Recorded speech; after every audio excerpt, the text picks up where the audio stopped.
So thanks for doing this. We appreciate it. And is there somebody you have in mind, or is it just like a mindset of people with whom you interact? I would definitely say, and thank you for having me, by the way, it's typically a mindset. I do find the situations that I run into this most often are on set. So it will be my colleagues, other professionals. And what is is it an attitude that they have? Well, what is the mindset? Sure. I would best describe it as a series of assumptions. I would say they seem to deal with people such as myself, from my background, as abstracts rather than as human beings. So I will be busy at work doing my thing. They'll be having conversations about things that are going on in the world, specifically related to, say, race relations in the US. And they'll suddenly start talking about, oh, the black experience, which I think is this all-encompassing, Right. ridiculous notion, because again, I'm an individual. They'll talk about, black people are so afraid to go outside and deal with the police, and no one stops and asks me for my opinion, or to ask if that's true. And I come into work with a mindset of, I don't want to talk about politics, I'm here to do a job. But while these Right. people are Exactly. bringing these things up, I feel compelled to respond, even though I can't, you know. So I usually stay quiet. When they have these conversations about the black experience, and I guess it's very bizarre, as you obviously know, when they have these conversations and they're assuming that they know what this experience is, do you ever say like, "Here I am"? Typically, I stay quiet. I don't say anything. I focus on my job. I find something to do.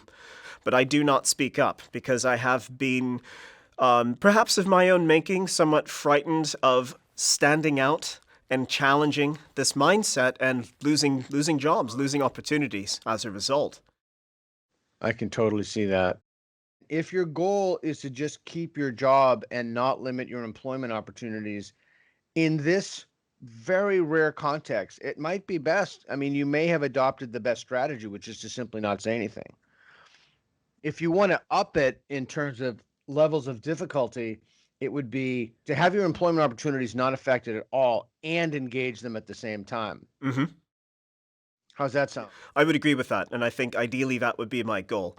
Authenticity is very important to me, and I feel like I want to show up as a human being on their radar rather than as some sort of abstract and detached particle of a collective abstract that they have. I don't want to be anything but a human being to them. And so I do feel more compelled to speak up. And if I can do that and still work and have a living, I think that's a huge win. Yeah, I have to say, just to run a break from all this, I'm really sorry that happens to you. That must just totally suck. It's dehumanizing. It really is. Totally. Yeah. Yeah, so I'm sorry that that happens to you. That's a problem with this ideology. Okay, so you have certain things going for you that I want to talk about, and you have certain techniques. So let's say that the goal, let's articulate the goal. The goal is to keep the employment opportunities the same, maybe even increase them as a bonus, maybe, but keep at the very minimum, keep them the same. And then the goal is for you to engage these folks. Do you feel you have a pretty good understanding of this ideology and why people believe this? Absolutely, I feel like I do. I remember sort of when it was beginning to seep into the academy. I went to film school. I did an undergrad and a graduate degree, and I always try to keep in mind these are not evil people that I'm dealing with. They genuinely Totally. think that they're on the side of the Jedi, right? They think they're on the Right. side of good. Too I well think that's equipped. right. Yeah, I think that's right. I think their moral minds have overridden their rational minds, and they're really kind of trying to do good here. So here's I'll give you some strategies. I'm going to suggest something to you, and if you don't like this, we can flip it on a dime. What about communicating with them, talking with them with the goal of instilling doubt and collapsing their entire ideology? Okay, okay. May I ask just a clarifying question? Anything. Is this a conversation that happens on set or over beers after rap, do you think? That's a great question. I would say not on set. In an ideal world, they would bring it up and you would engage the conversation. So you wouldn't bring it up. Right. They're bringing it up, and then you're instilling doubt. It would be after set if it comes up. Okay. I just would be concerned about future employment opportunities if you started talking to them while you actually have to something to accomplish. Right, right. So I suppose the way that I could hedge on that is just pick my battles. Just know when it's worth trying to engage in that dynamic and know when it's worth just walking, live to fight another day. Yeah, exactly. And the goal, and only if you want to do this, I personally think, and I can tell you're a super smart guy, and I think this would be incredibly fun for you. I think that you should set the goal of instilling doubt, giving them the gift of doubt. Like that. I like that too, and it's easier to do than you would imagine. And you got it. The first part of it is the general theme of this is to ask them why they believe what they believe. And then you said when I asked if you understand this viewpoint, this worldview, you said yes. I would really drill down on that. So do you drink with them afterwards? Do you hang out socially with them? Sometimes. Typically, I'll go out for a couple of drinks before I head home. So, yes, I do try to. Okay, all right. So this is perfect. And does it come up in that context? Typically, it does. I do find, and this is something I noticed that's very interesting, is they seem to be virtue signaling to each other. There's this game of one-upsmanship that's taking place. They're all trying to show up as more virtuous than the other guy, and I'm just kind of sat there sipping my lager, kind of like, okay, this is interesting, and never really interjecting. So I wonder how I can flip the script in that context. Yeah, that's great. All right. Well, you just happened to be talking to the right man for that. So, okay. So so let's do this. So I'll give you some general principles. The first principle I'd like you to try is never make a statement, always ask a question. Okay. Okay. Never make a statement. And you'll have a very strong tendency to make a statement. Avoid it. Basically, your goal is to ask them if they agree with themselves solely by asking questions. Okay. So, and the other thing is it's ideal if you don't bring it up, but they bring it up. Yes. If they initiate it, it's far easier to do this. So you always want to make sure that they don't have a defensive posture. Once someone has a defensive posture, they'll double down in their beliefs. This is counterintuitive, and I've found that very smart people have difficulty with this. Don't bring up any evidence.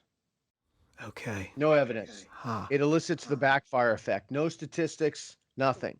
If evidence worked to change people's beliefs, then we would already see it, but we don't see it. Give me an example of what they'll say, and I'll show you what to do. Give me an example of what they.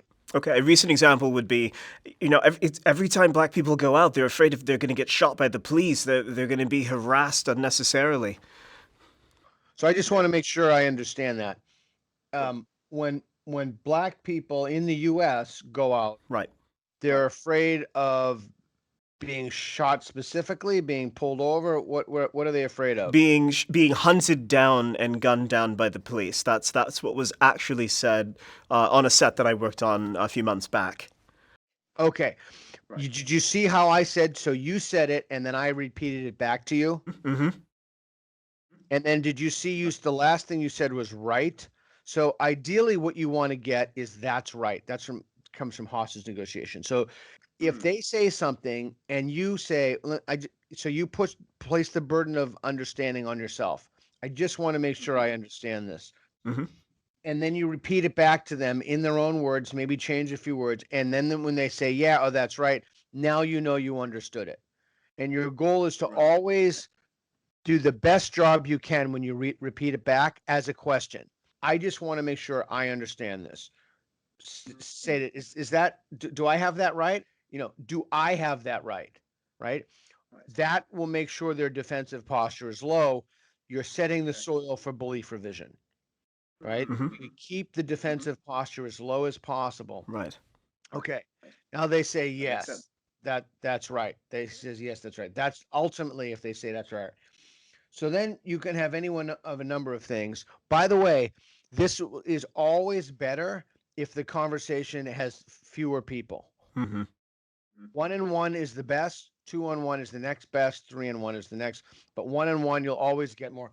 because if there's somebody else, they'll be less likely to change their beliefs, to revise their beliefs, because they're worried about saving face. And That's I'll right. teach you how to deal with that in a second. Okay. Okay. So you're asked questions, they repeat it back, and here's a simple question. So we'll just go along that. That's really interesting. Do all black people have that experience, or is it some, or is it in poor neighborhoods or rich neighborhoods, or so you just ask them the question? You're just asking them questions. So I'm going to be you, and you be them. How's that? Okay. We'll role play. Okay. I want you to keep in mind a few things I'm going to do, and if you feel at any point defensive, you let me know, Okay. because that means I have made a mistake. Okay. Wow, that's even the first thing I said. Wow, that's really interesting. Defensive postures lower. I mean, it's one more thing to look for. I'm going to ask what's called calibrated questions. Calibrated questions are how and what questions. When I say how or what, you have to give a little more explanation. They don't lend themselves to an easy yes or no. Mm-hmm.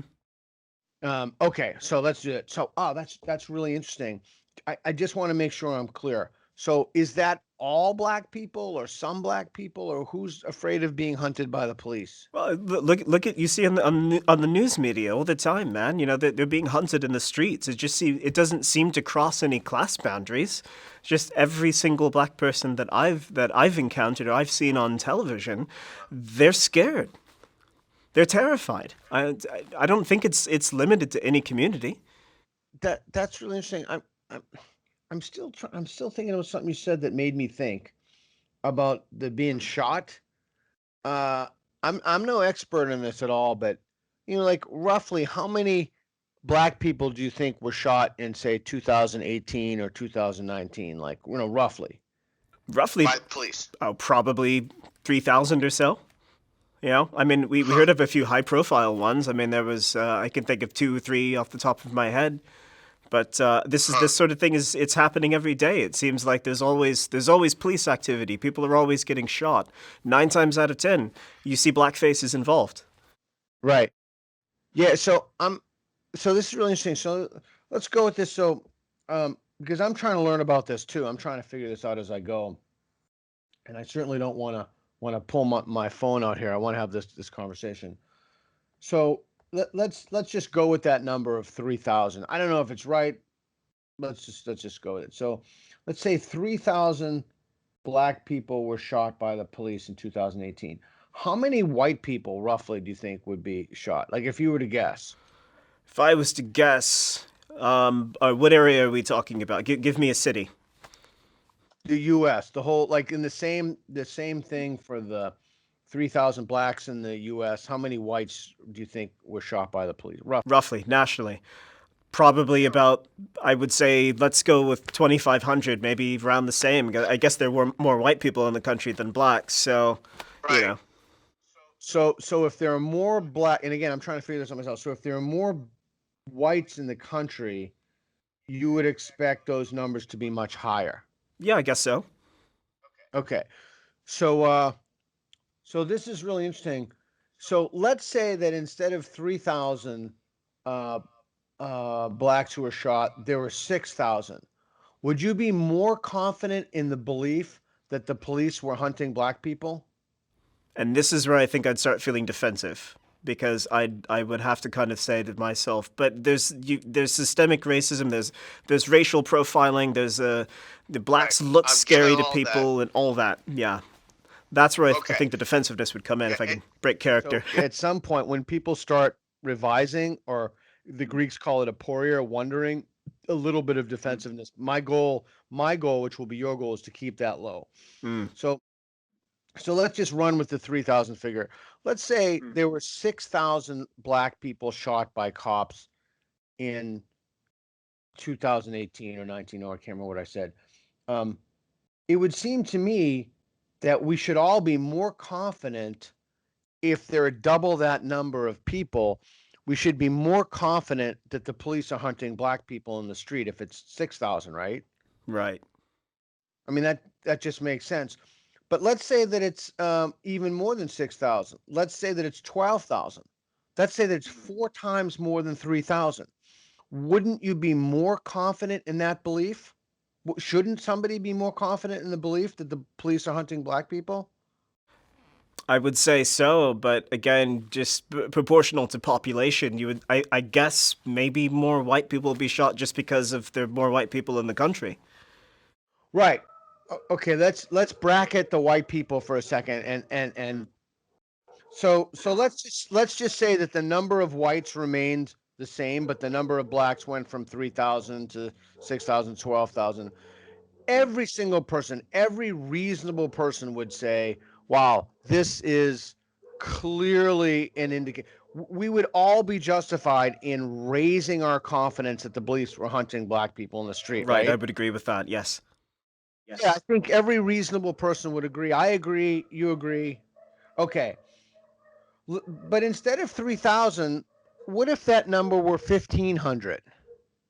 Shouldn't we then decrease our confidence that the police were hunting black people in the streets? Sure, if the numbers were going down, then that makes sense. But I wonder, is it Right. less police engagement? What is the reason Right. that number What if I is? told you the number was 20? Then I think I could be less confident in my assumption that this is a Yeah, widespread I think systemic it's problem. 20. Sure. I think it's 20. Hmm. Okay, but let's take a pause in this. Yeah. So you're going to find a claim, you repeat the claim back, you're looking for that's right, or if they say yes, that's good. Hmm. There are tons of things you can do. In this one case, I was lucky because you gave a number and the number was way off. But instead of going down first, I go up. Mm-hmm. And then I say, shouldn't every reasonable person agree that there's some kind of a crusade against blacks? Well, yeah, of course. If it's 6,000, so then I go way up. But then the exact opposite holds in the other spectrum. Right. Okay, that's one technique you can use. Is that clear? Absolutely perfectly clear. Yes. Okay, here's another one you can use. Two things you can use. One, you could say, so I did this without saying this. That's really interesting to me. I'm trying to figure this out. No, always on yourself. Decrease defensive posture. I'm trying to figure this out myself. Under what conditions would that belief be false? That's the sentence right there. Like, what would someone have to show notice I didn't say you, a reasonable person, an independent inquirer, someone looking at this, for them to say, okay, because of this data point, I've changed my mind. So that's a question you can always use. So but remember, before you use any of those questions, you repeat it back to them. Basically, you're asking, under what conditions would you be willing to change your mind about that? But as a general rule, you don't want to use you because people will feel defensive. Under what conditions could that belief be false? Not is it false, but could it be false? Or respond better to that. So think about that. That is, you can ask that really early on in the conversation. So the police are hunting black people in the street. Oh, that's really interesting. I've been thinking about this. Everybody's talking about it. Under what conditions could that belief be false? Now, notice it's not what's your evidence for that. Because if I say what's your evidence for that, you'll talk yourself into believing it. Okay. But if I say under what conditions could that be false, you will come up with reasons yourself without me. I'm just asking a question. I'm not stating anything. I'm not giving you any evidence. I'm just you will come up with conditions for why the could be false. We cool? Is that That cool? makes Am I sense. clear? Absolutely. All right. Here's something else you can do. Okay. This is a way that you can practice for those conversations. When you have these conversations and someone's saying something to you, here's a simple thing you can do. It's a little geeky, but it's unbelievably effective for making you better. You just ask people to put the belief on a scale. Okay. So, abortion is in the third, should be whatever, walls, Mexicans, doesn't matter what it is. That's really interesting. I'm curious, how confident are you in that belief on a scale from 1 to 10? Like, with 1 being not confident at all, 5 being maybe, 10 being positive. Are you for or against the legalization of marijuana? 4. Yeah, I am as well. Oh, so see that what I did right there? Anytime you can build a bridge of commonality, build a bridge of commonality. The bridges of commonality will add up over time. It'll humanize you. Okay. So how confident are you on a scale from 1 to 10 that marijuana legalization is a net positive? Say 8, 9. Yeah, I'm a little higher. I'm about 9.5. But okay. So that's an example of how you can use a scale. You just asked somebody the question. You didn't feel defensive, right? No, not at all. Yeah, in fact, I felt a little bit closer to you asking that because once we found that commonality, it's okay, I can probably trust him. Yeah. Exactly. Okay. So you can do the same thing anytime you hear one of these claims about whatever people are claiming. You can ask the identical question. Hey, I'm curious. I've been thinking about this. Everyone's thinking about this. How confident are you? See, I gave it a little lead up so that I didn't, waterboard someone with the question. Right. How confident are you that that's true? Like one, and then you give them 110. Now, you can do a million things once you do this. So once you do that, you can then immediately ask a disconfirmation question. What I said before. Under what conditions would you go from, for example, marijuana? Would you go from a 9 to an 8? Like, what would you have to learn to bring you down to an 8? Again, notice I didn't say anything to you. I'm not telling you about murders or kids smoking pot and in the hospital. None of that shit. I'm simply asking you what it would take you to lower you on the scale. Right, right. Yep. You're leaving room for me to speculate. Yeah, can you think of a way you can use that in the conversation with them? Just thinking here, I know that yeah, I wonder, I think the first thing that comes to mind, and this might be completely out of left field, but I'm imagining myself in this moment having this conversation with this person on set who said the thing about cops, the police hunting blacks. I would imagine something to the effect of, I would want to bring it to their personal engagement with another black person, a conversation that they'd had for that confirmation. Is this something that they're getting from the media? Is this something that's just in the ether? Or do they actually have an experience of this firsthand that drew them to this conclusion? I wonder if that might be a wedge for doubt. Excellent. Excellent. Yeah, I love that wedge for doubt. So here's one thing you can say to them, for example. They can always come back and say, geez, I really don't know. That should be terrifying to you if they say that, because that means they've adopted an ideology without actually really sincerely thinking about it and reflecting on it. You can then not tell them, ask them. Well, what about if you talk to 5 black people from different parts of the country and they said they don't feel like they're hunted by the police? Would that bring you from a 9 to an 8? And I would imagine any thinking and honest person would say, well, yeah, absolutely. Sure, I might have to rethink my conclusions. Here's another thing you can do is you can volunteer to say what it would take you to believe. Okay. And then if they can provide that evidence, then you change your mind on the spot. You can even say, well, you can even tell everybody what you are on the scale. I'm, 9 confident that the police are not on some kind of moral crusade against black people, but if I were to see X, Y, and Z, I'd change my mind. And then maybe they give you X, Y, and Z and say, you know what? I didn't know that. I've lowered my confidence. Absolutely. Okay. I do have one thing that just popped to mind. I'm just imagining gaming this conversation out. I know that one thing I've encountered in other circumstances would be someone saying, well, I know a guy who said X, Y, and Z to me. So in the context of this conversation, maybe it's someone saying, well, my neighbor's a cop and he says racist things to me all the time. So that's evidence to me of systemic racism in policing. So I'm wondering what the riposte to that might be. Yeah, I'll give you a good. I noticed you said Zed. That's common on the island over there, huh? Yes, it is. Yes.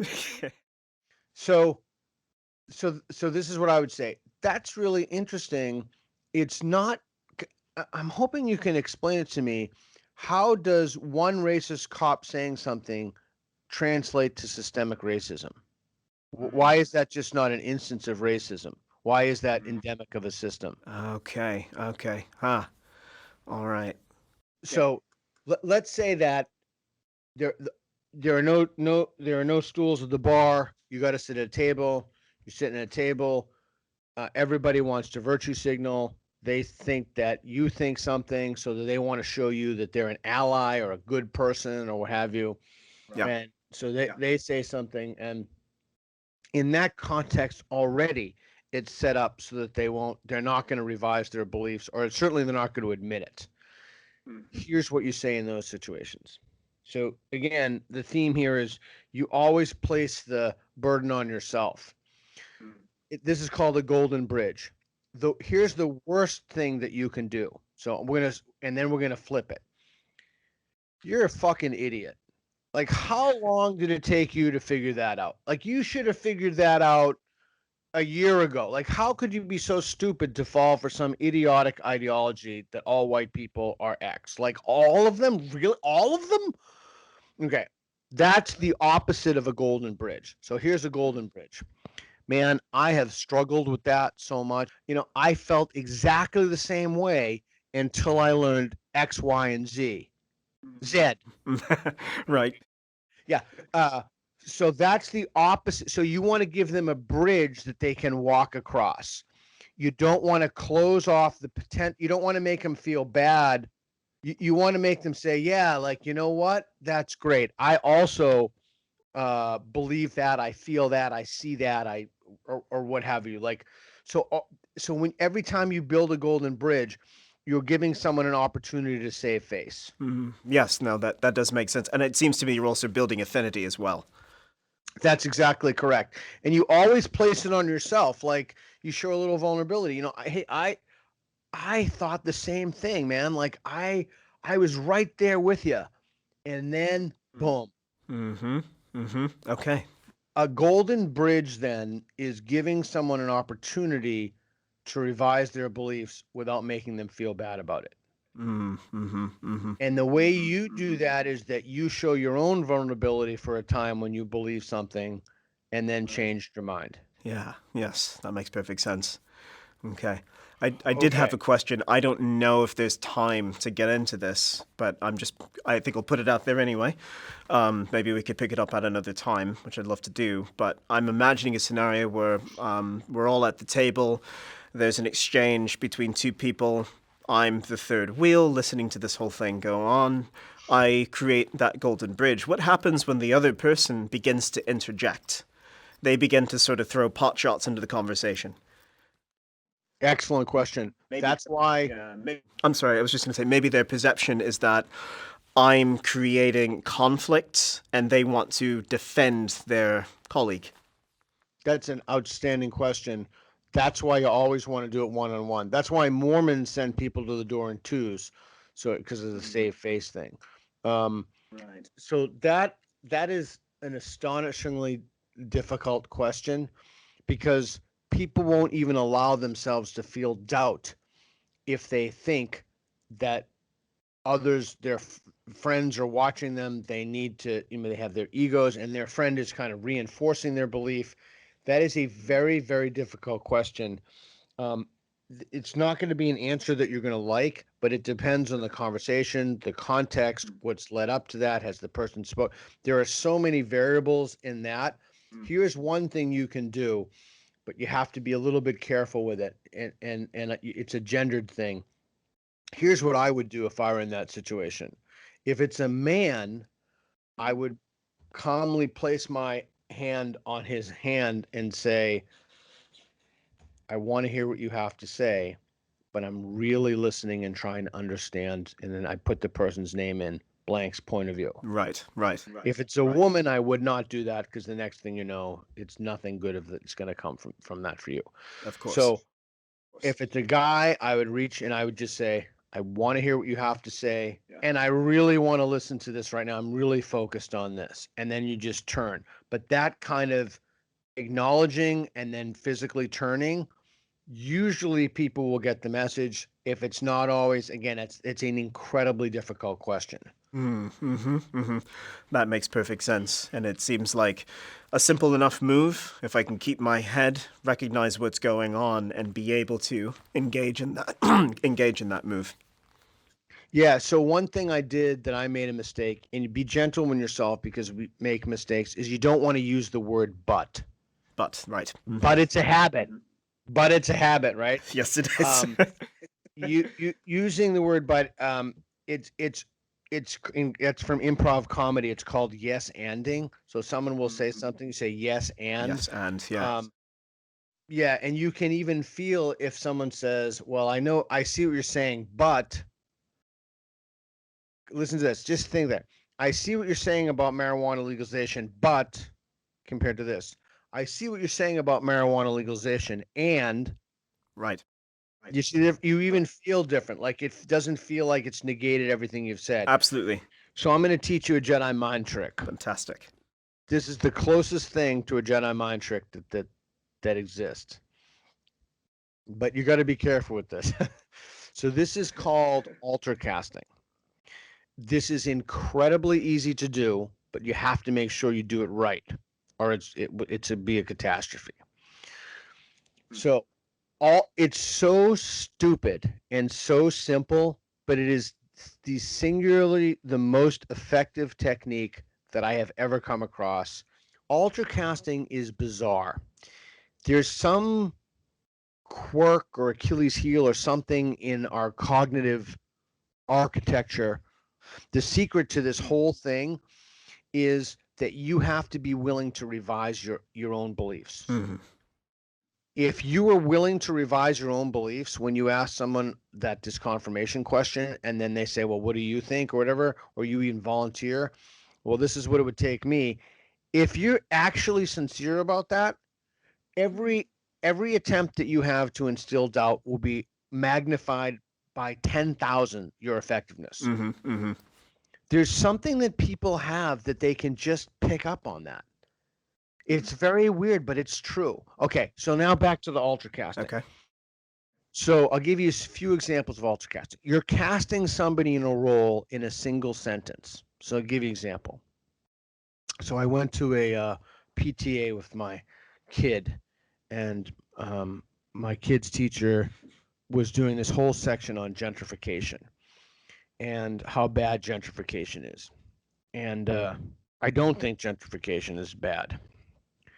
And but I wanted them to teach the other quote teach the other side or teach another perspective. And so I went over and I said, it's so obvious to me that you're a caring teacher who wants to encourage critical thinking and show kids all sides of the issue.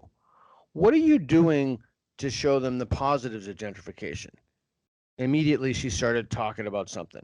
Here's another example. Let's say that you see somebody texting, right?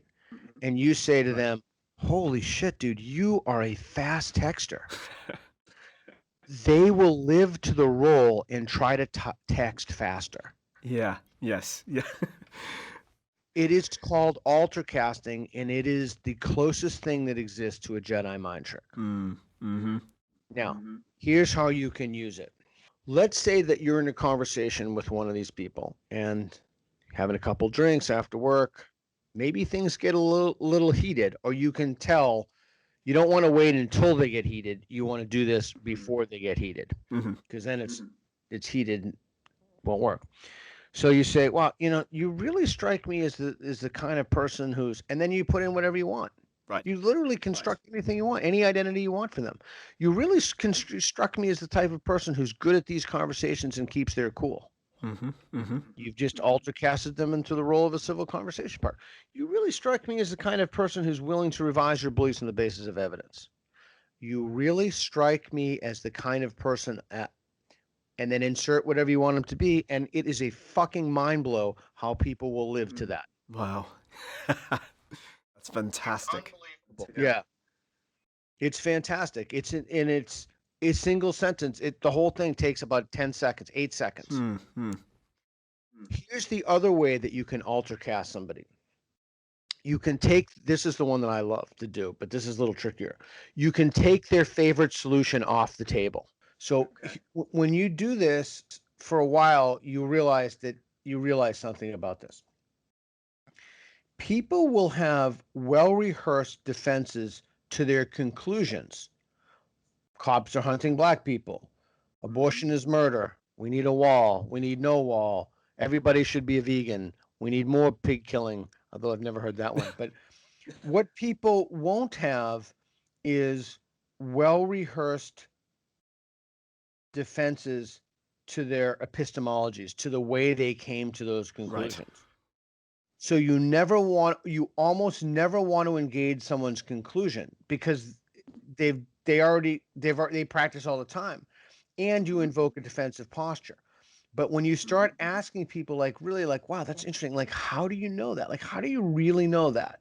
And they tell you people aren't going to be defensive about. Almost never will someone be defensive. Oh, fuck you. No, they'll tell you. Well, this is how I know it. Yeah. Yes. And then then you start engaging that method. And then your goal is not to tell them that the process they use to come to that can't be relied upon.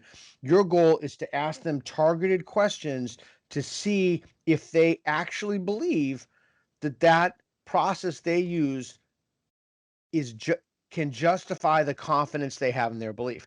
And you already know the confidence you have in their belief because you asked them to put it on a scale. So you already know what it is. Right. So maybe they used a process. So I don't know if you see my hands here. I do. But the idea is you want to align. Everybody should align the confidence they have in the belief, like on a 1 to 10, with the evidence they have for the belief. The problem is it's almost always like this. People have more confidence in a belief than evidence they have. So this is the slack. This is when you ask targeted questions to bring that confidence back down. But the beautiful thing for you is when you ask people to put it on a scale, you're focusing on how they know things, and then you're asking disconfirmation questions, but you're only doing that after you've already asked the questions and you've repeated things back to them. Right. To make sure that you understand what it is that you're talking about. Right. If you can do that, and then if you encounter a roadblock or a bump or someone has a fucked up attitude about something, altercast. Boom. Oh, hey man, you just strike me as the kind of person. Insert, continue conversation. Right. Wow. Okay. This is good. This is a lot. It's a lot for me to think about, but it's all making sense. Absolutely. The key for you is the same as anybody, but the current cultural moment makes it almost impossible. Right. It's no different from riding a bike or anything else. You just have to practice it. Right. Yeah.